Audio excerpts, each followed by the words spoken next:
जो वीडियो देख रहा है वो इस चैनल को लाजमी सब्सक्राइब करे ताकि आने वाली हर नई कहानी अब तक सबसे पहले पहुंच सके। बाजी के दिल में एक अजीब सा खदशा था।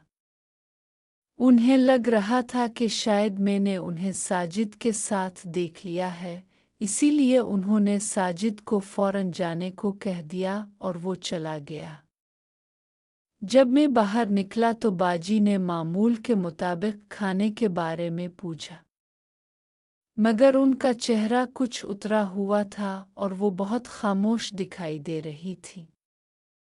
ऐसा लग रहा था जैसे वो किसी फिक्र में मुब्तला हों और बार बार ये सोच रही हों कि कहीं किसी को किसी बात का अंदाज़ा तो नहीं हो गया। मैंने खुद को बिल्कुल मामूल के मुताबिक रखा ताकि उन्हें कोई शक ना हो। मैं ऐसे ही बातें करता रहा जैसे मुझे किसी बात का इल्म ही ना हो। मेरे इस रवैये से बाजी को थोड़ा सा इत्मीनान हुआ और उन्हें लगा कि शायद आने वाला मैं नहीं था। खाना खाने के बाद जब मैं छत की तरफ जाने लगा तो बाजी ने पूछा कि कहाँ जा रहे हो। मैंने जवाब दिया कि चचा के घर की तरफ जा रहा हूँ। ये सुनकर बाजी का रंग कुछ बदल सा गया और वो चंद लम्हों के लिए खामोश हो गई। मैं छत पर पहुंचा तो वहां चचा और उनका बेटा मोहसिन कबूतरों की देखभाल में मसरूफ थे। मैं भी उनके पास जाकर बैठ गया और उनके साथ कुछ देर बातें करता रहा।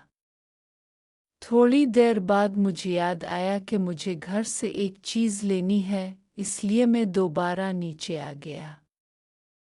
सीढ़ियों का दरवाज़ा कुछ पुराना था और इसे आहिस्ता से खोला जा सकता था।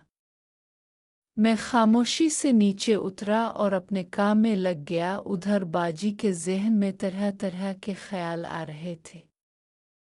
उन्हें बार बार यही फिक्र सता रही थी कि कहीं किसी ने उन्हें देख तो नहीं लिया।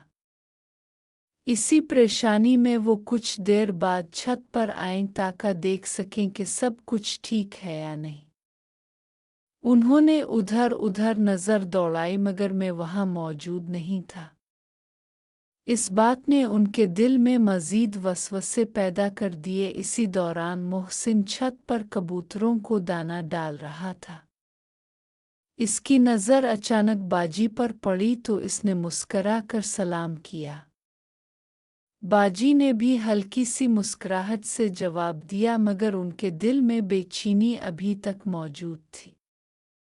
वो कुछ देर तक वहीं खड़ी रहें और फिर वापस नीचे आ गईं। कमरे में आकर वो काफ़ी देर तक सोचती रहें कि अगर किसी को किसी बात का इल्म हो गया तो क्या होगा। इसी सोच में उन्होंने फैसला किया कि बेहतर है वो मोहसिन से खुद बात कर लें ताकि किसी किस्म की गलतफहमी बाकी ना रहे। शाम के वक्त वो दोबारा छत पर गईं। मोहसिन इस वक्त भी कबूतरों में मसरूफ था।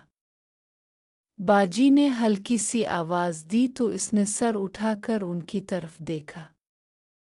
दोनों के दरमियान चंद लम्हों के लिए खामोशी रही, फिर आहिस्ता आहिस्ता हल्की फुल्की बातचीत शुरू हो गई।